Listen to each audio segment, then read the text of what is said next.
Good evening and welcome to episode 2 of the Barely Social podcast. I'm your host, Nathan Herbert, and tonight I'm joined by Andrew Wilson. Hello there. And the wonderful Joseph Haley. How are you doing? Ral Kenobi. Today we're going to be talking about two very important topics. Moments in life that really make you cringe, really get you down late at night. But also moments in life that make you feel like life is worth living. You know, a moment in your life that makes you think, at the time, I am an absolute king. And later on, we may be joined by the fantastic Seb Noble, and we will be talking about stress and how to deal with stress and be a problem solver. So, kicking it off with moments in your life where you're sleeping peacefully at midnight, and suddenly it's there. You curl up into a ball and you can't stop thinking about it. Your heart starts racing. You think about what you could have done differently, all of the possible arguments that you could have made, or situations where, why did I say that? Or, you know. That speaks to me so literally. The amount of times I've literally been like, just like complete, even like day to day, just like sitting quite happily thinking about something comes into my head that happened like weeks ago, and I just think, yep, I'm like, I can't function anymore. You're out for the count for like 5 minutes, right? You just gotta take a breather and just I'm not forget. going to bed for a while. Yeah. Hey, Wills, do you relate to that? Oh, 100%. Yeah. I think I think it's sort of like if you were to draw a graph of cringe over time. Fortunately, it has it's a good trajectory. It's going down, but you know we've still got some cringe in my day-to-day life. So I guess I get like the thing is like obviously I am cringe. Also, I like this nation as well. So, you know, it's 5 of one, 6 of one, half a dozen of the other. For sure. I remember there's a moment in my life that I can't tell was epic or not. And I was in year 5 and I used to be... Good start. Yeah, that is a great start. We played a bit of physical education, and at Broadstone Middle School, as you both will know, we didn't really play basketball, but there was plenty of netball. And It was actually, yeah. In year 5, I was sick at netball. I'm not gonna lie to you. I think it's sort of the talent's always been in there, you know, and I took it in basketball, but the netball I was proficient, you know, at guarding women and scoring hoops. Right, I was so good that my form tutor, Miss Shattuck, said that I should play on the team. I don't think it was interform. I think it was actually like intramural or something. Like it was between schools. I don't even think we had interform back then, honestly. No, I don't think there was interform at all. But yeah, so it was like a school tournament. And I was like, you know, sure, because I was a yes man to any teacher. Yep. Teacher. So I was on the netball team just like that, along with like several other women or girls. I should say we were all like 10 or 11. Yeah, like an all-female team and you. Yeah, apart from the legendary Matthew Stratford, I believe, was the other bloke on the team. I remember, like, I was like, hey, that's pretty cool. I'm pretty sick at netball, and I was excited to play in this tournament. We're dropping government names on this podcast. Yeah, maybe not. I don't know. Yeah, you won't be listening. Who is? Let's be honest, right? So the tournament comes around, and at the time, I suffered a lot with tonsillitis. So much so that eventually I had to get my tonsils removed. I ended up missing about half of year 4 the year before just because of it. Like I would be off for 2 weeks with it, and then like 3 or 4 weeks later, once I was better, I would just get it again. And at the time I thought that's sick because I just get to go to my nan's and like watch VHS tapes and like eat Haagen-Dazs ice cream.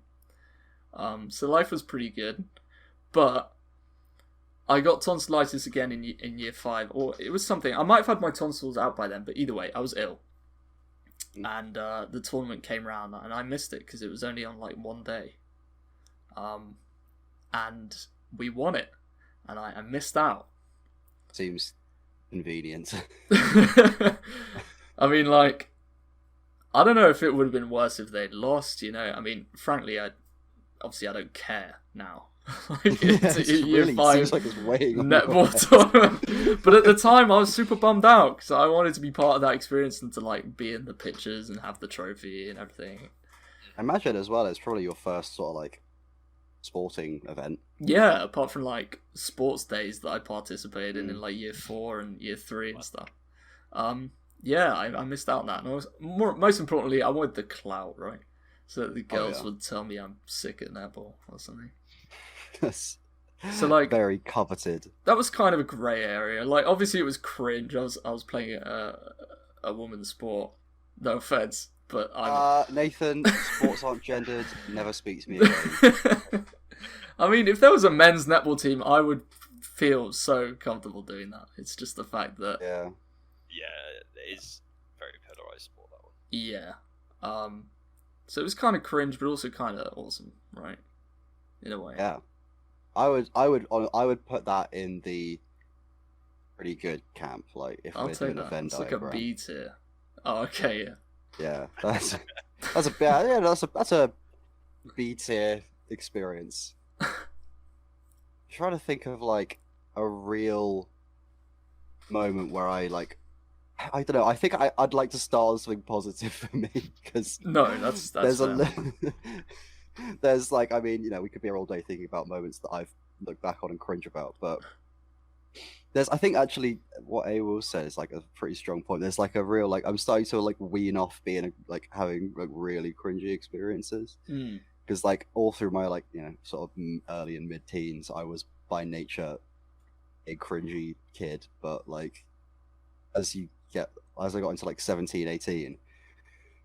Oh, shit's different. Like, yeah, it's just a different kind of cringe, This was kind of like the sort of moral of the story of this section of the podcast, which I wanted to talk about, is that, yeah, we are, we're adults now, and we've been through all these experiences that we would find absolutely devastating at school level. Like, if you're in middle school, like at the time when these things happen to you, it's the worst day of your life, right? You go home like absolutely miserable, like especially with some of these that we might talk about.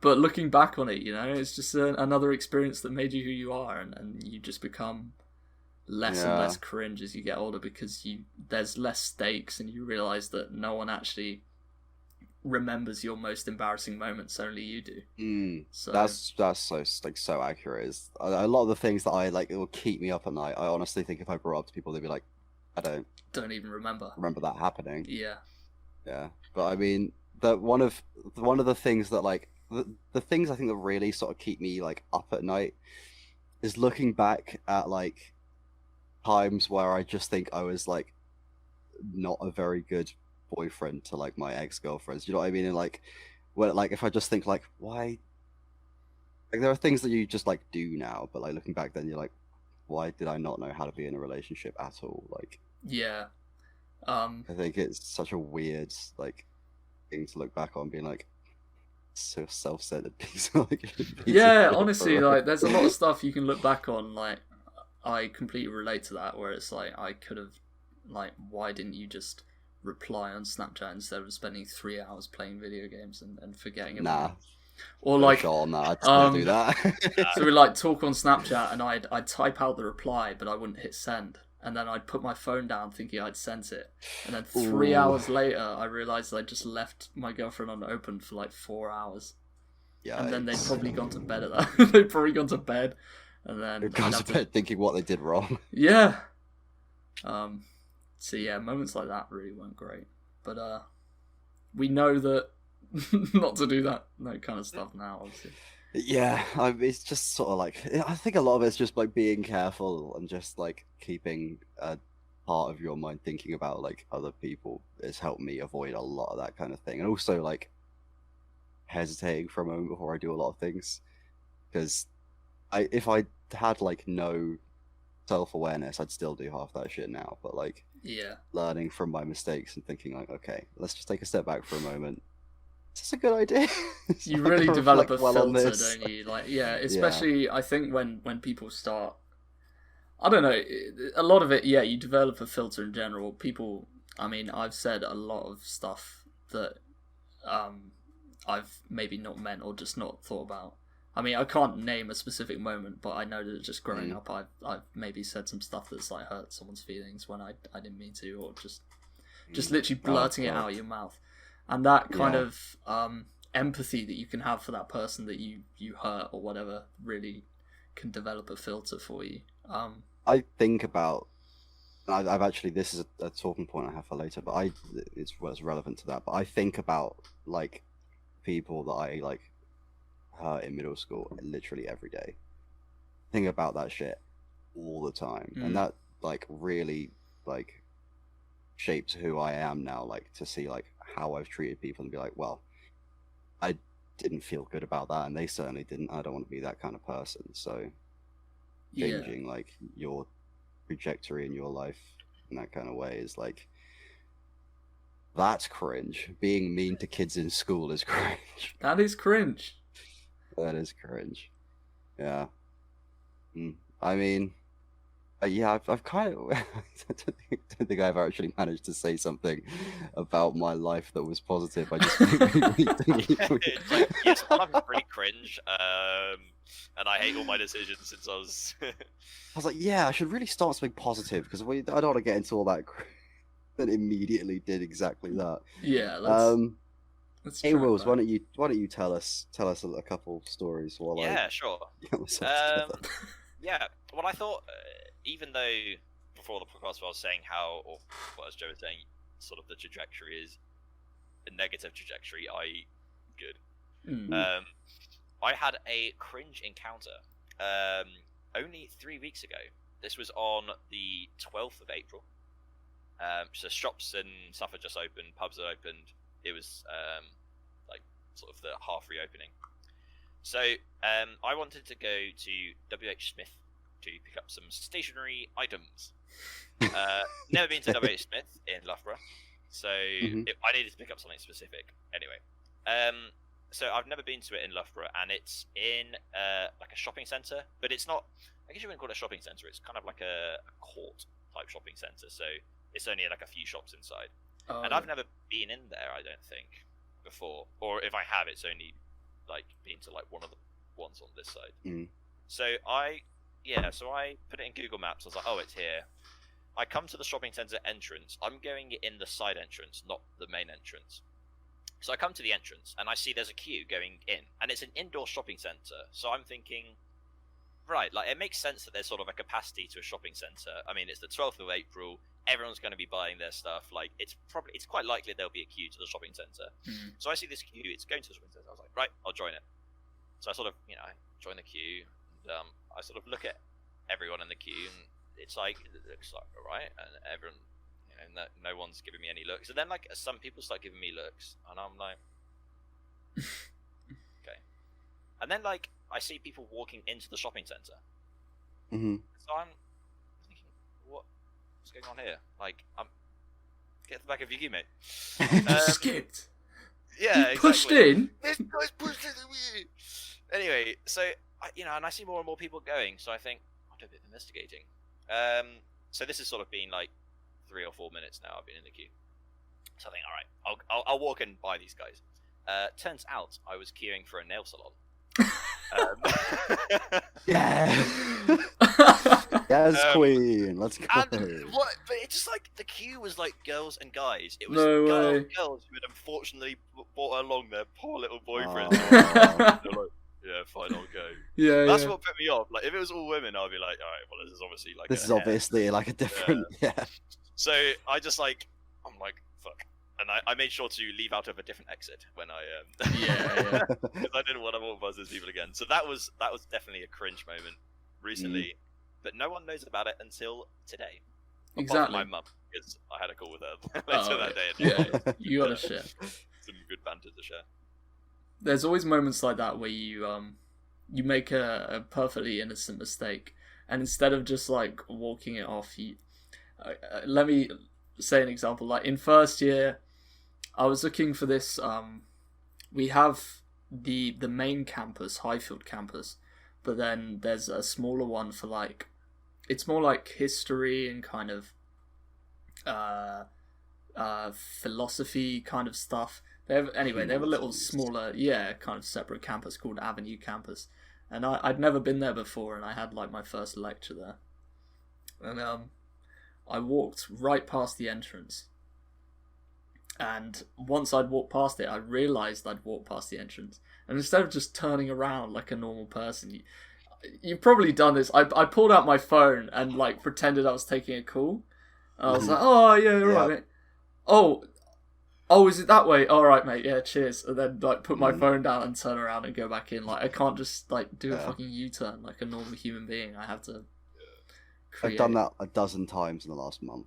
Really? Easily. Yeah. Easily. I get distracted, or I like realize that I've like forgotten to bring something with me, or any number of things. And it's like, I mean, I did it at work like yesterday. I was just walking through. I work in a school, so I was walking from my classroom through the main hall to like this kitchenette that we've got in the year one area, and just walking halfway through, there's like a bunch of staff like on their breaks. Just walk straight through, stop in the middle of the hall, go, shit, and then just turn 180 and start walking away. Yeah. All of them looked at me like, what's he doing? Like, I was like, I can't pull my phone out and check maps. Like, I've got no excuse to do this. Like, I just have to like suck it up. God. It's all that kind of. I mean, just like little, like a lot of my like moments of just like slight embarrassment just come from like I've zoned out or like little bits of negligence. Yeah, it was always like a moment where. I think it happened a couple of times in school where I would just completely zone out from what a teacher's saying. And then they'll mention something and then they'll move on and they'll be talking about that other thing. And I'll put my hand up and I'll make this really, really good point. I'm like, I've got a really good point here. And I say it and they're like, I just fucking said that, you dumbass. And now, like, I never want to raise my hand ever again. And I think a lot of people carry that trauma into university, There's especially no questions, guys. Yeah, yes, I remember. Oh, okay, I've got a really cringe moment from first year as well. We were in this. Do you remember in-person lectures? That's crazy, man. We were in a lecture, and it was about like periglacial landscapes. It was about like cold places. Oh yeah. And there was this certain land formation, this like geographical formation that the lecturer wanted us to name. It was in the reading, so she like expected us to know what it is. And we'd spoken about it before, like it was a really obvious question. She just wanted to like get people engaged. So she was like, "Can you name this landform?" And it was a big picture of it. And nobody like blurted out or raised their hand. It went on for like a solid minute. That like she would wait there for 10 seconds and she'd be like, "Come on, guys." She'd be like nodding at the audience. "Come on, guys." I hate that actually. I know it's 9 a.m. That awkward when no one responds. I know it's 9 a.m. but we gotta get involved, guys. Okay, yeah. This is a university. Like you're adults now. Okay. Paying to be here. Yeah, treat us like adults and don't make us act like school kids and be like, "Come on." Yeah. And I know what this landform is. I've been knowing what this landform is. But I can't bring the words out. It's like literally like Eminem. Just he opens his mouth, but the words won't come out. He's choking now. I started muttering it like under my breath. I was like, it was called patterned ground, and I was just saying under my breath, pattern ground, pattern. And there was a girl sat next to me, just like giving me weird looks, like. Are you good? Is this guy like having a seizure? Like what's going on? And does he know he's whispering? He could. Oh god, it just kept going and going, and I just felt the pressure. Like I started to sweat, and I was like, "Oh my god, could somebody just say something, please? For the love of God, I'm gonna burst." And then I burst, and I go, "Pattern ground," just like that.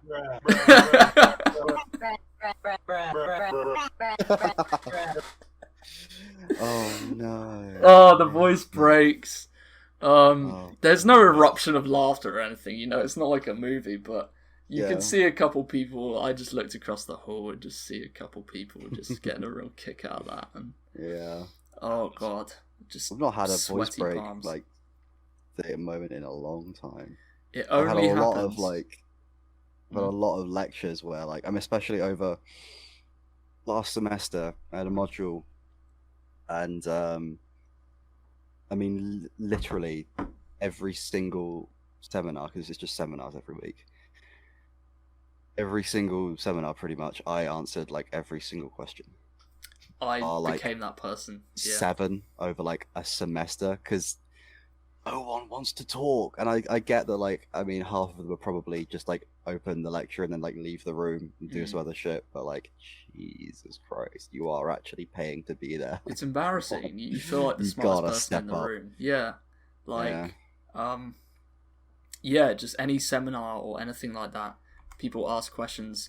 I just became like, right, to avoid that cringe situation from ever happening again, I'm literally just going to be an absolute just. I don't care if I come across as a boffin. I'm going to answer these questions so that we can all move on. And I think most people were just like, rather than judgmental, saying like, "Oh, this guy's an absolute neek." Yeah, I was thinking like I didn't want to look like a neek, but I feel like no one really cares. But I anymore. think people were just grateful that we could skip that awkward scenario, that I could just be that kind of pawn, to get those situations out of the way, you know. You could honestly save like 15 minutes a lecture if those awkward silence were cut out. Easy. We had one lecturer in second year who would, rather than asking questions, he would periodically go through the rows, right? And like this lecture, he wasn't scary, but he was quite full on, and he'd sort of made his way up to 2 of my friends, and then we had the break, and they just left because No. It's like they'd rather sacrifice an hour of lecture than having to answer one question. Yeah. And not Oh being able to. god. I don't know. Yeah, There's- just being able to admit you don't know is like weirdly a skill that people have not picked up yet. Yeah, like I've gone through that situation of like being the only person who answers questions enough times to the point where like from about second year onwards, like I've stopped being scared of getting a question wrong. Like all through school, I'd want to get it right every time, or just I'd feel like absolute bum. But yeah, now I'll just blurt out what I think the answer is, and they're like, "No, but good try." And it's like, "Oh well, everyone moves on." Like, no one's gonna It's not remember even like, out, "Oh, it's fine. Nathan got that question wrong. What a loser!" Like, Oh, God, exactly. No one's gonna remember that shit. no one cares, For real. and that's what And you like gotta remember. it helps that I've got like a bit of a snowflake arts course, because there are literally like no wrong answers. You don't. It's just a different opinion. Like you Yeah, can just say like someone could like a lecturer can literally rave for like 15 minutes about why this film is their favorite film in the world. Then you can put your hand and be like, didn't like it. yeah. And they're like, fair. Tell me why. Like it's, Understandable. have a great day. Yes. Which is, it makes it a lot easier to just put your hand up and like, fuck it, like whatever. Yeah, I remember I took this philosophy module in first year because I was still interested by the wonderful Mr. Randall. And Oh my god, what a man! shout out to him, man. What a man! Shout out to James Randall. But I did this philosophy module, and yeah, similarly, there's no wrong answers, right? So we were talking about free will and like the mind and like are your thoughts really your own and stuff like that. And what I wanted to do was bring up the kind of, I mean, you guys have probably seen loads of Headspace adverts. They talk about the dark thoughts in your head and the fact that you have to let them pass through. You can't block them out, otherwise you only make it worse. Like they use an example in the advert, like visually, when you're like on a plane and the baby in front of you is like crying. And I think the video plays out, I mean, obviously they're all little cartoon characters, but like the guy literally puts the baby up in like the carriage section and closes the door on it. Or like, just dark thoughts like that got like, oh god, please, like kick this baby out of the plane. And I wanted to. Well, this is what happened, right? Is I was trying to explain this. Reach out of a plane. What? What? I was trying to explain this in the seminar to them. I was like, but I couldn't think of a good example. So I was like, oh, you ever just like you're walking down the street and there's this really annoying like barking dog, and sometimes you get a dark thought in your head, like, oh, say you want to kick this dog in the road or something. And, like, I obviously explained that you would never, ever do that, but you have these random dark thoughts in your head sometimes that are perfectly natural. You would never act on them. But I explained that and said, like, oh, just an annoying dog. I used that as an example, like, kicking it in the road. And the lecturer was just like, wow, that's a great view inside your mind, Nathan. Thank you for that. And like, just kind of philosophy teacher. Yeah. Well, she was young. She was like a cold. PhD like person, and I just felt like what I said wasn't that bad. But I think they were trying to like make a joke out of it. But I was like, damn, you shut me down. Keeping it light and breezy. Yeah. Nah, don't shut up. So that's also an example where, like, I could see that as cringe. I could go home and be annoyed at, like, oh, why did I say that? But also that was kind of, like, somebody else's part in it that made Not it... really your blunder. Like, yeah, exactly. It wasn't my blunder. So you can also think about that if you ever cringe about a certain moment and think about, like, who else was involved and, like, why it all played out. Yeah. A lot of like the moments in my life now that I think I would have looked at as like really embarrassing before don't actually even really cross my mind as like, oh, that's embarrassing, because like I don't care anymore. I don't care, like, but those things, that embarrassment stems from you thinking, oh, I was gonna think that, like, I'm a fucking neek for this, like, but they don't care, and I don't care what they think of me. So like now, a lot of the moments that I think would have made me cringe, I now think of it as like, well, those moments make me feel pretty good about myself. Yeah. Because I've been able to turn around in my mind something that would have been, would have really got me down. Now those moments, I can just look at it and go, look how far I've come. Like, I don't care about that anymore. I'm confident enough to make mistakes in public and and not go like into a ball and like hide away about it. Just be like, oh yeah, look at me, silly me, and then just like move on, and no one cares. You make a joke out of it, it's fine. Yeah, that's a part that I think anyone can respect, and especially like if you're starting at a workplace or something, I think that's something any workplace would look for. Where if you make a mistake, you don't just crumble and just think, oh god, why did I do that? Or like you stutter or something in an interview and you just absolutely crumble. It's being able to, turn those moments on their heads and walk it off, laugh it off, play it off and continue doing what you were doing before. It's like when I didn't learn piano for very long, but something I would suck at is if I got a note wrong, I would just completely be thrown off and have to start again. Whereas you gotta let the song play out, man. That's just show must go on. Yeah, exactly. Something I had to get really used to for when I was getting into theatre, for the first time. If someone else like messed up a line, I'd be like, shit. Yeah, like what's gonna happen now? Being able to like roll with the punches a little bit and just like nothing in your life is going to go how you expect it to. Over the last, if you want an example of that, look at the last year. I mean, what a wonderful example of things not going as they expected, but like, being able to make the most of it and roll with those punches, and like the people that have come out of this the best,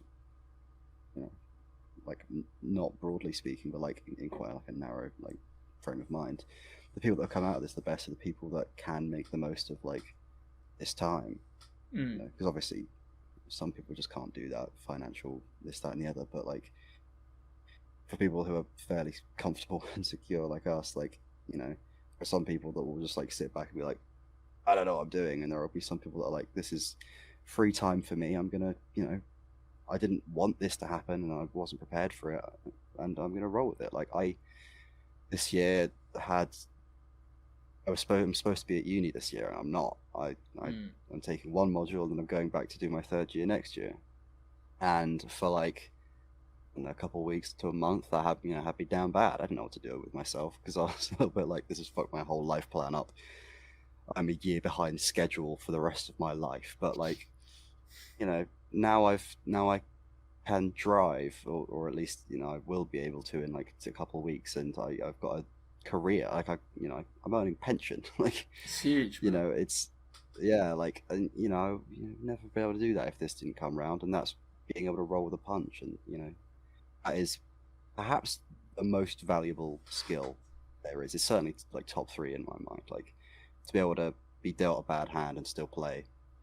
Yeah, like and that's 2 huge things you just mentioned there. Like let's not brush that off. Like learning to drive is such a massive thing. It can be really nerve-wracking. I remember I used to be nervous for lessons, but my mum just like threw me in the deep end as soon as I turned 17. She was like, right, you got 10 hours of driving lessons. Like that was one of my presents. Yeah. But yeah, those are 2 great things. Yeah, exactly. This past year has been a prime example of how you could how pressure makes diamonds, and you can turn a rough patch into something productive and make some use out of it. So speaking of good things, and well done you, by the way, Joe. Let's give a little round of applause for that. Amen. My man's learning to drive. That's freedom right there. I love that. I love being able to drive. I miss it when I go to uni. I really do, because you can just go whenever you want. Like the world's your oyster. God, I've had one example of me being able to, because I've got to always drive my parents, but Savannah has been driving for over 3 years, so I can go out in the car with her. Oh, that was freeing! How exciting! Like just be able to just like go out and skirt, like it's very exciting. I mean, you guys can do that, but like for me, like never being able to do that before. The idea to like, immediately I'm just gonna piss off in like a random direction. You're not gonna see me for a week. I don't give a shit. I'm just going somewhere. But yeah, really excited. Nice. Awels, do you ever have a moment in your life that you look back on and think, it doesn't have to be a big moment. Like there's lots of little moments that just make you feel good. You know what I mean? Do you have anything like that? Every moment of my life. No. I was thinking about this, right? So this is another actually recent one. It's not that big, but I thought it was kind of funny, and we kind of find it funny. Is on New Year's Eve 2020, or actually New Year's Day 2021, when we're having a call with some of our female friends. Oh yeah. And then there's like some conversation, and then I can't remember exactly what it was. It was like, oh, this girl's like really good looking, and I'm like, did she have big bummy milkers? And like I said, it was such chest, and I was like, come at me. You did. Cancel me. Such like, chest. And I was just like, I've won. Wow. So, yeah. I mean, I think that's what's called an epic game of No one stepped to you on that as far at as all I'm, as well. as far as Yeah. I'm, that was a certain dominance right there. That was a dub. That was a dub for you. That's a big dub. Oh So god. gross. I think a notable moment for me was Joe, you and our 18th birthday. Just that whole experience. I know you were in a state, but hiring out. I wasn't there. We hired out a massive hall and invited. It must have been. I think it was over 100 in the end. I think it must have been about 120, maybe. About 125, 130. Yeah, we had about 120, 130 people there, and originally it was going to be about, I think, a week after my birthday, or literally on the weekend of my birthday, like that week. Yeah. But it got snowed off. So I was pretty bummed out about that. I spent my 18th birthday snowed in, and then me and my family trudged up to our local Tesco and got microwave curries because we couldn't get an Indian takeaway. Like we tried calling and no one was open, obviously, so we got like. So a microwave curry was the second option. Well, we just, I don't know. nice of them to do that, but I don't know. I think a homemade curry can hit different sometimes. Yeah, maybe I guess we didn't have True. ingredients Yeah. or something. So anyway, I got a Let's nice be honest, they just microwave couldn't be tikka asked. masala. Yeah, they couldn't be bothered. But we're talking about the W here, not the L. So let's talk about the exactly. 2 weeks. I think it was 2 weeks later or a week later. Yeah, we had this night and it was just amazing. I mean, once it got going, just doing shots with people at the bar that I didn't think I'd even speak to that night. Like I was at the bar with like Ben Carr for a long time. It's so fun to see those people like interact with like people from like our middle school and like people that I've been friends with since first school. Yeah, Like Harry Smith, getting those guys. Like Harry was just going around like chatting to literally everyone. yeah, it was so nice to see everyone there nice and to see see people that, get yeah. along. Yeah, and see like some groups blend. Some, not so much, but that doesn't matter. Like it was just good to have It's their everyone choice. there. It's not our responsibility. Yeah, it was great. I think. I mean that night, like, I felt I would. I mean, clearly, I felt like I was on top of the world. Like I really thought I was. I stepped into that room and thought I am immortal and will never die, and I tested that. Yeah. But like it was great. I barely paid for a drink all night, and then wasn't there for the rest of it. But yeah, I've got to second you on that. That was a really special night for both of us. Yeah, for sure, man. But it's not just about the big moments. I think there's just little things that happen every day that can just really stick with you for whatever reason. And I think they all sort of fall under the same umbrella. It would just be general kind of sort of wholesome moments, just kind of moments of maybe support from someone else. Somebody said something to you, or maybe a compliment that's just kind of stuck with you, because sometimes like moments like that can be rare. So you really cherish when, especially when they're unexpected. You get a little unexpected compliment, and it's really nice, I'm such a slut for validation. Yeah. Honestly.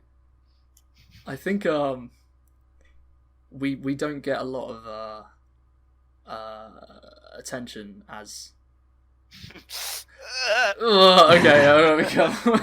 I think a lot of men can be starved of some positive attention sometimes. Yeah, agree. I think it just it happens for women too all the time, but I think it is worth mentioning that sometimes us men will hold very dearly any compliment we ever receive, because it can be extremely rare sometimes. Like I literally like yesterday morning, maybe this morning, for work, literally it was yesterday morning. The first thing I do most mornings is like when I get into work is like sticking like stickers into books and shit and like getting shit ready for the day. It's just like little things like getting in and like putting all the stickers in and coming back, and the teacher for my class comes in and she's like, "Oh, have you done those?" And I was like, "Oh yeah, I've finished them already." She was like, "Oh, really?" I was like, "Yeah, I finished it." She was like, "Oh, cool."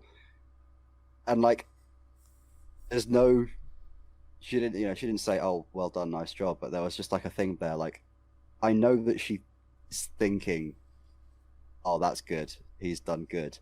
That's enough for me. So I just get a little buzz there, because that's the best that you get a lot of the time. But like sometimes, sometimes you don't verbally get gratification, or like sometimes your good deeds aren't always rewarded. But it's moments like that you still think, well, I've done good there, and clearly somebody's appreciated it, even if they don't show it as clearly, or sometimes if not at all. Sometimes people will not want to open up and maybe show some appreciation for something you've done, but you know that you've done something that's good, so you can live off that for sure.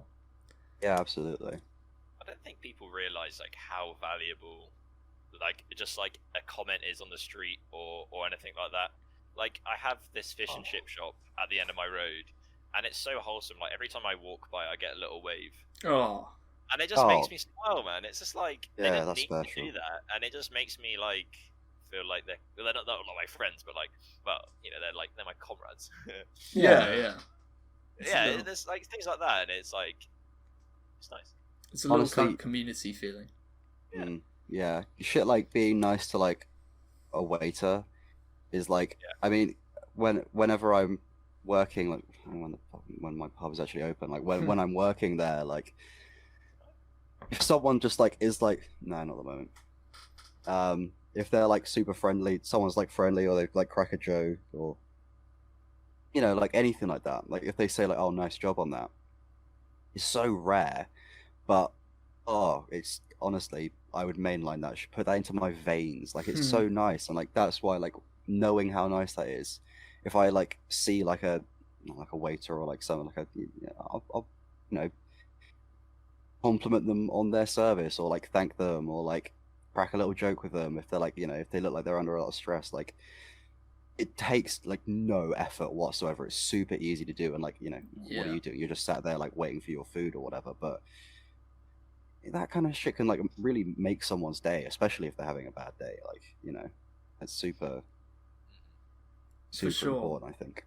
The moral of this section is, the world is a very negative place. It is very easy to judge people, laugh at people, make jokes, but that little bit of positivity can go such a long way with anyone. And I always make a conscious effort to compliment someone if I like their outfit, or especially with this lot in my house. I always try and tell people when they look nice and stuff like that, because I know that it's appreciated. And it does go a long way with people, and it helps people be themselves and be more confident. So that's all you can want, really. Especially if someone like if they get like like a new look, or like that you can tell they're like it's like nerve-wracking. Like I mean, so, like, when I started like painting my nails, kind of like I felt a little bit like uncomfortable like a very early on, because I was like, people are looking at me, but people were saying like I really like that. Like it can be a very off like out of nowhere comment that that just comes out of nowhere from them, and they won't think about that again. They'll never think about that again, but I think about it a lot.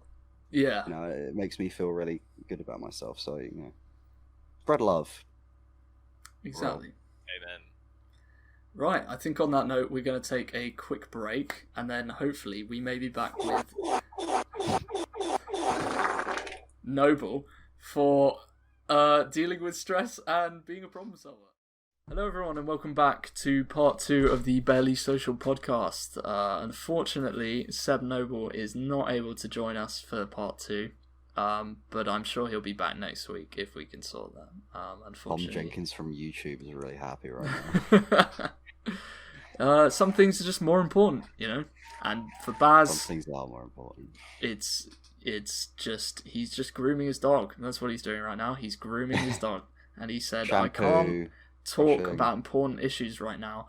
I need to groom my dog." So here we are. Thank you, Baz. That's the way it is. So for part 2 of this podcast, we are going to be talking about stress. The S word. We all have it. We all experience it. How the bloody hell do we get rid of it? Well, I think it's thanks to my new meditation app. Oh, that's not true. I don't use one of those. I don't know. I think that I had like really, really big problems with stress in school that like escalated to me like having fits and like what is like colloquially known as like a micro stroke, all due to like stress. So damn. I am pretty qualified to talk about CEO. Being stressed. The CEO of stress. And I don't know, I think in a lot of ways like how I like ended up dealing with it was accepting that it is what it is. It's basically like how I like like if I'm like in the car like if I was like in the car like on the way to work or something, or like if I was like on a train and I knew I was like late for like a rehearsal or like a shift or something, there's nothing I can do to speed that train up. So I could sit there going, oh well, I'm gonna be late, or I could just like sit back, take a deep breath, and like think about what I'm gonna when I get off the train I can put in a light jog, or like get an Uber or something, but like can't do that now. So, kind of accepting that like you have agency, but like when you don't have agency, accept that and learn to like sit back and enjoy the ride. Yeah, for sure. It's definitely a one step at a time kind of process, just dealing with any kind of situation that will put you under any form of anxiety or stress. Yeah, it's a situation where okay, you're in a tough bind. What are you gonna do about it? And you just have to literally sit back with yourself and think, okay, what are some of the things I can do? It can be lots of little things. It can be a few big things that can dig you out of this hole, or just so for example, I used to get really really nervous for oral exams with French and Spanish at school, and I then decided to carry on the torture and take those both for A level. Sorry, no, I dropped Spanish, but I wanted to take it for A level for some reason. I was pretty good at both, but those exams all the time would just stress me out, and I would come out in an absolute ball of sweat. Like I would just sometimes I'd just go and take a minute in the toilets and just be in there by myself for a bit, just to like nervous chill sweat out. hits different. Yeah, It actually there's something Oh it my just God. hits different. I don't know what it is. It just I don't know. Like It's every like when hard. after an interview or anything like that, it's just different. it's Yeah. it's a lot as well. Like I feel like I I know. sweat a lot. Like Yeah. really really lines the pits, but I run quite hot anyway, naturally. So like naturally, if it's a bit Mm. kind of like a bit hot, I'll sweat. But like nervous sweat, man, it all amps it Yeah. up for real. I'm a sweaty boy. But another example of a situation that can make you uneasy, or something that here we're talking about situations where something needs solving, something's wrong, and you have to deal with it in some way, and this can be, for example, social issues. Like for example, you can have a situation in your friendship group where somebody's fallen out, or you've fallen out with someone, and it makes you nervous talking these things out with someone. Like say if you got a problem with someone, or more importantly they have a problem with you, it's got to be dealt with somehow. You can't just be ignored. You've got to deal with it, and that can be for some people one of the most nervous things ever, just like the most nerve-wracking things ever, just talking out with a friend, really hashing things out and talking through your problems. And it's very easy for people to bury their heads in the sand and carry on sort of forming more and more toxic relationships with people, because they'd rather run from it than to talk it out, or to in some extreme cases just cut these people out of your life.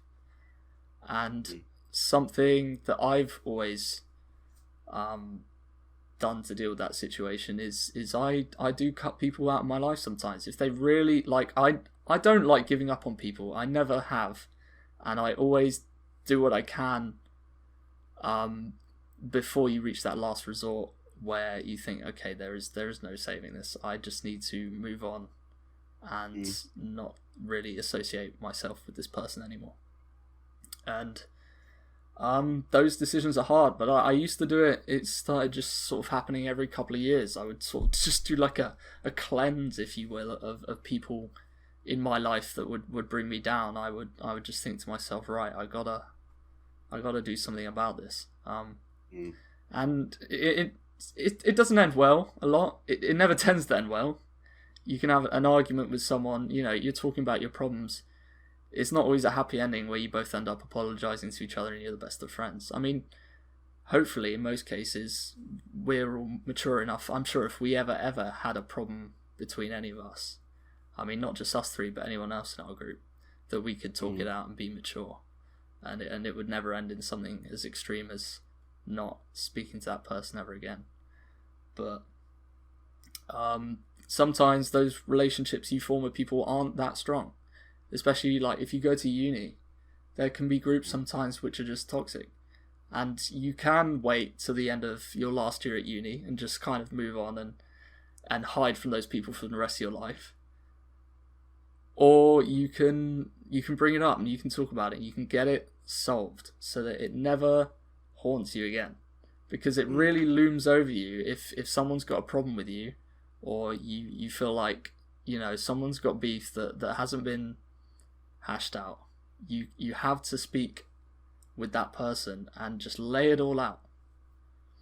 Yeah, it always comes back, and like you, whether you like you're in the right or like you're in the wrong, these kind of like small arguments always come back for you. And like, even if it's not like an argument, it's just like a misunderstanding or like a falling out, or like a I mean, for like speaking my personal experience, a lot of people like sort of come and go from my life quite easily. I don't tend to like cling to people. I just like, I'm very much like a very low maintenance friend. Like I can bump into you into the street after not seeing you for 2 years and be like, yeah, let's, you know, go for a drink, and then maybe we do, maybe we don't. Like, but like, you know, I don't care. I still like that person. I don't have to see you every day to like, you know, to be friends with you, and I don't have to speak to people a lot. But while I like very easily let people like come and go with like a revolving door, and like, you know, some days, you know, someday I'm gonna like see people for the last time, and I'm fine with that. Like, you know, there are a few friends from my uni year now, and like my intake, that are gonna leave at the end of this year, and I'm not gonna see them again. And I honestly, that's life, you know, people come and go.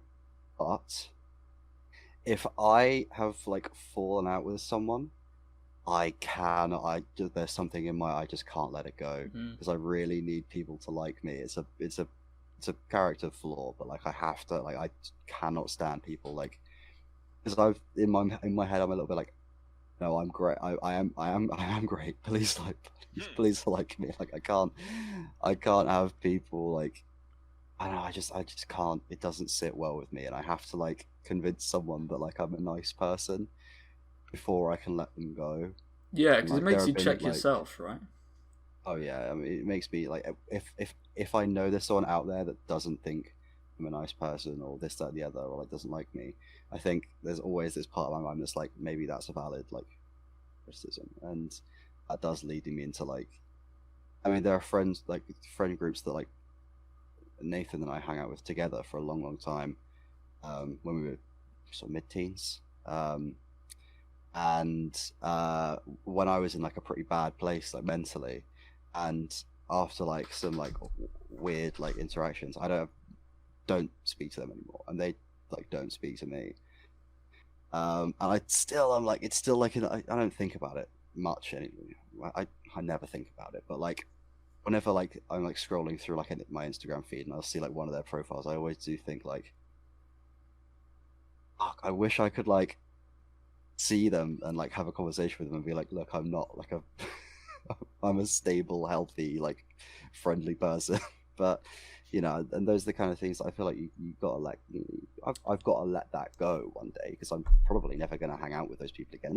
Even if I do and I consolidate that, those relationships don't mean anything to, like, I don't need them to like me, because I have my own friends. And you know, if I end up having that conversation and you know, and it did go really well, what in my life would change?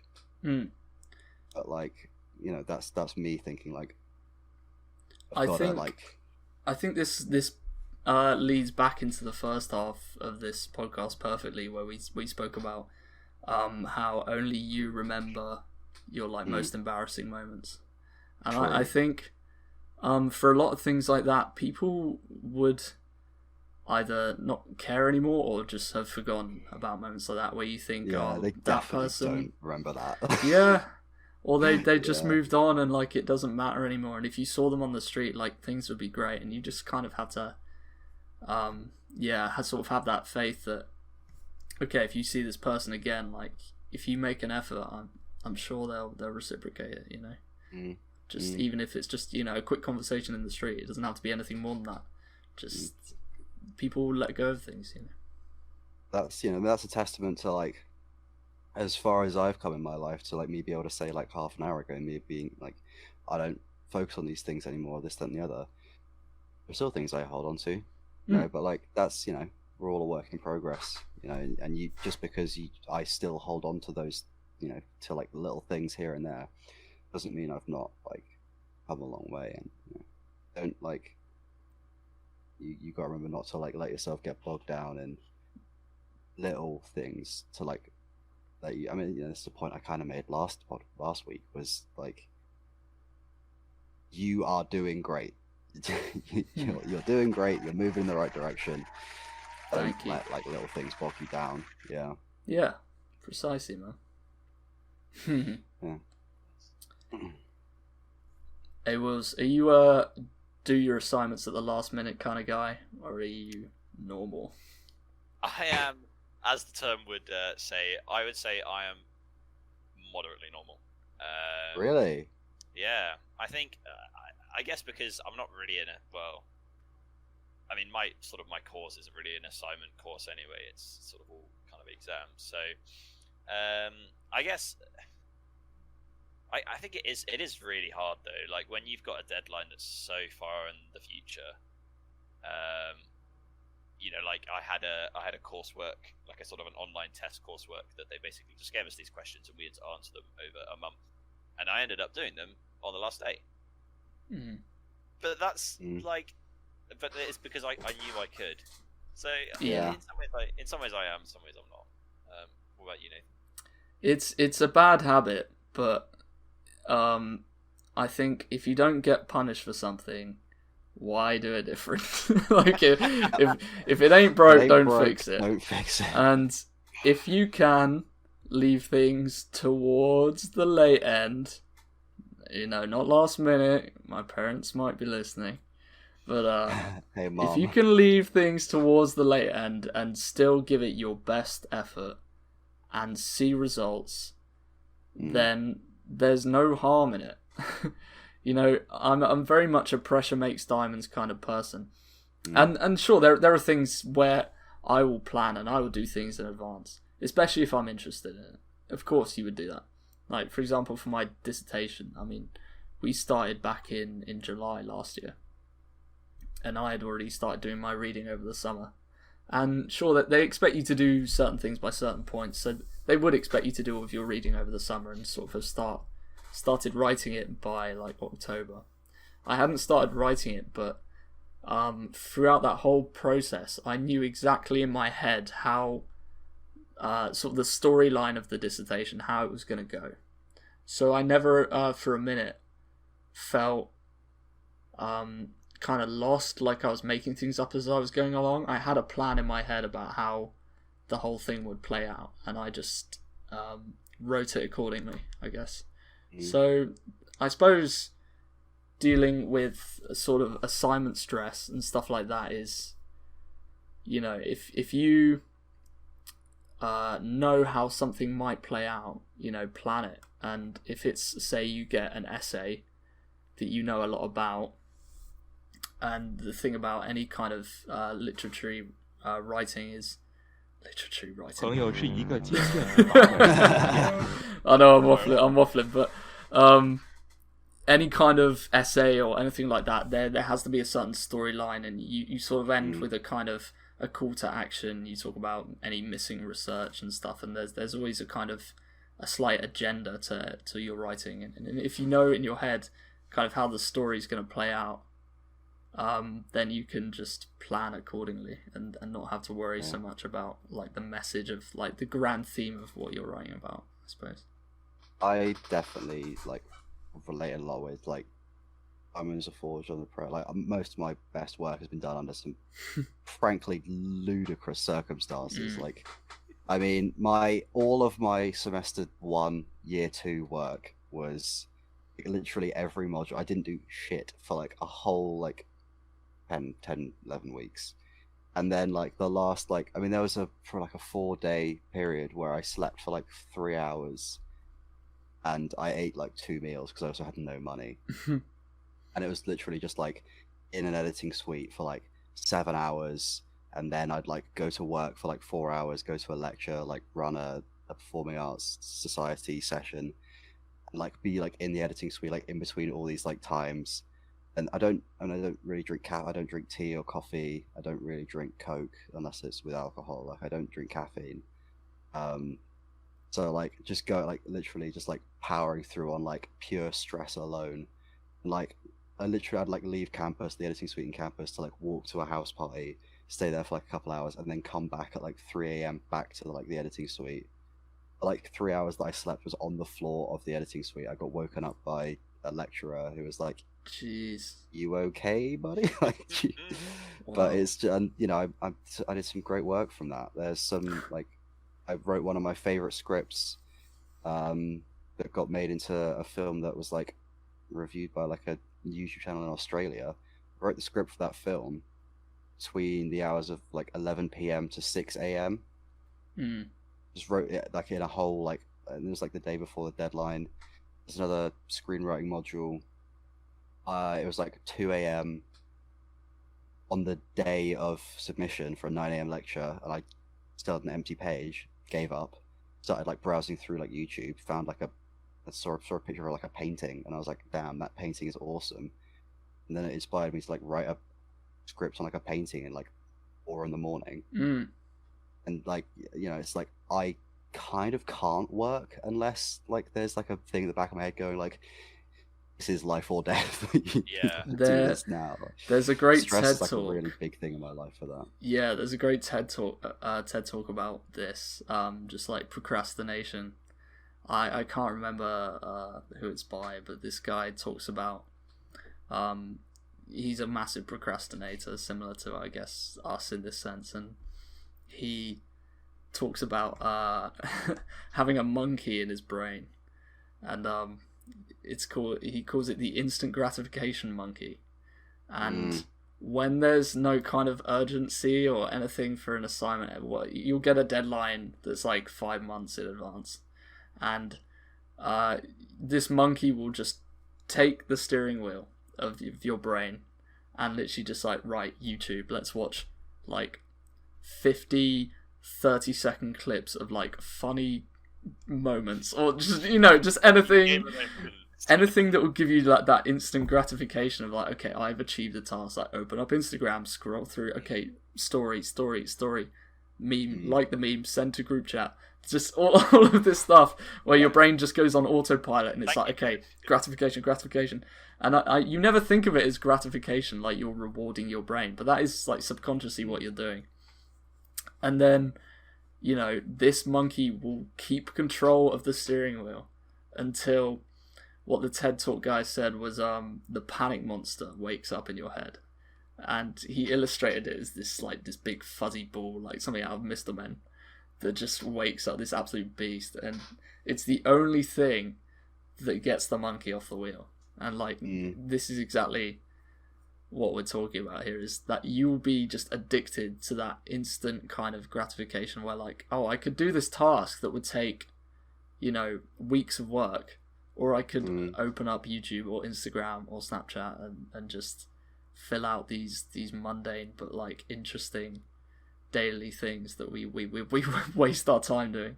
I don't like to think of it as time wasted. I always try and just enjoy the moment, you know. I'm just time spent differently. Yeah. But it is that sort of case where I'm not good at being a 9-to-5 worker at the minute, and I think that bad habit is something I will deal with coming out of uni, because I will have to when I go into the workplace, obviously. See, I remember our good friend Josh. He turns his phone on black and white mode. Because he was explaining. Because he was explaining how basically a phone, the way that a phone's formatted, so like, you know, on any app, it's the same kind of part of the brain that's activated as, let's say, like a slot machine or something like that.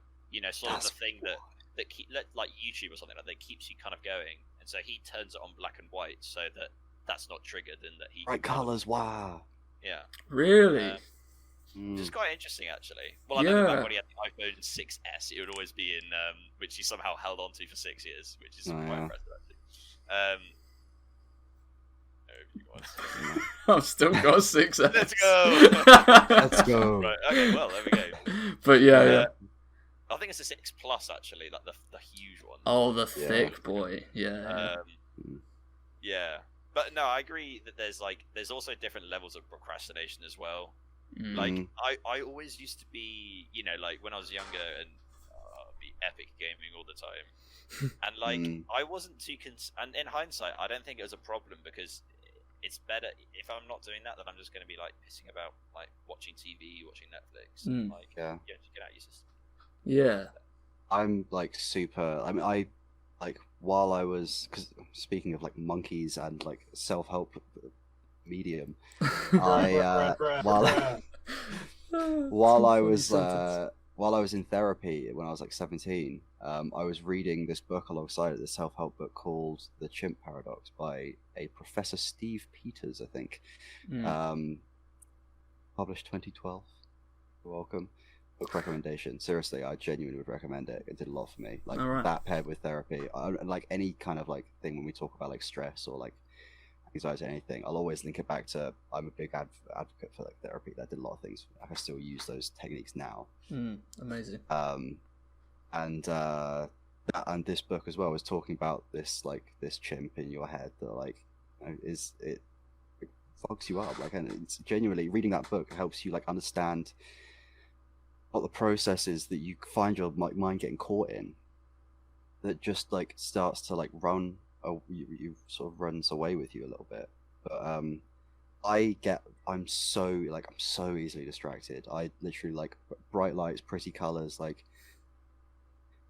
you've lost me immediately, and like I will get lost in rabbit holes. I, contrary to you, Nathan, like desperately need a 9 to 5 because without structure I can't function at all.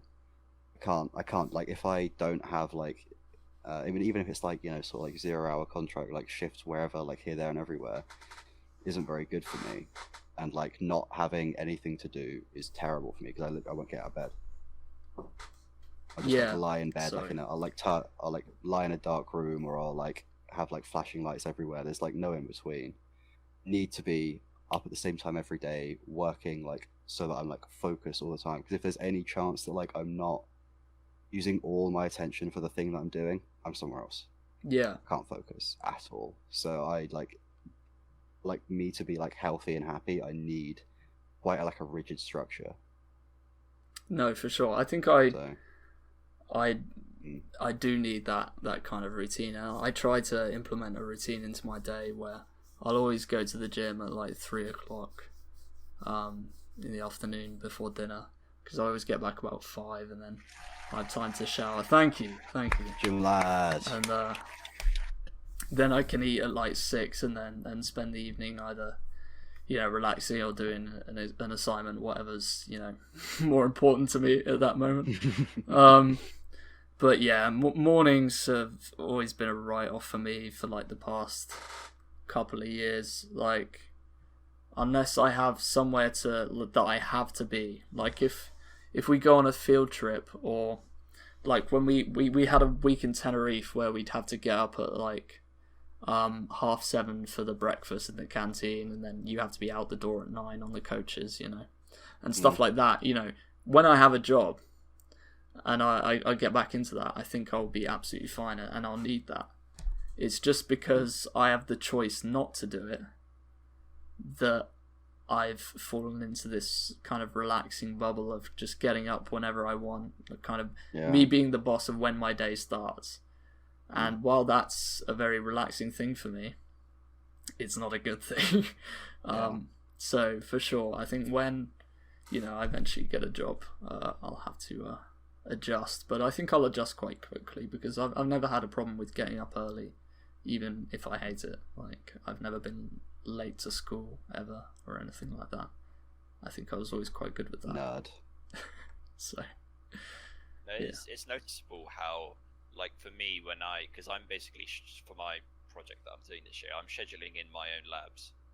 So, and I will always turn up 45 minutes late for that, because I'm the only one that is accountable for that, and I'm losing on myself. Whereas if it's a lab that's organised by the department, I will be there on the time. And it's surprising, like, I don't intend for it to happen, but it is like subconsciously, I just care less about myself. It's interesting, isn't it? I was talking to one of my housemates about that you will quite happily disappoint yourself, but disappointing others is a huge deal. And that's a good and a bad. Like, it's a good thing, and it's also concerning, right? It's a good thing that you don't want to let people down, and that you do your best to avoid that in every case. But the fact that it can be so easy for us sometimes to just put things off because we can't be asked or whatever, and not give yourself a bit of a slap on the wrist, or, you know, there's no punishment, right, for well there is, but it's not like it's later on, right? If you don't go to that lab, then the punishment happens in a few months' time when you're like, damn, I should have done this earlier. So you don't gratification reversed. Yeah. So you need other people that are counting on you to kind of push you, but also it's important to think, if I don't do something for myself, I should feel bad about that. I shouldn't be like, well, I'll just do it tomorrow. I should be like, I need to do better.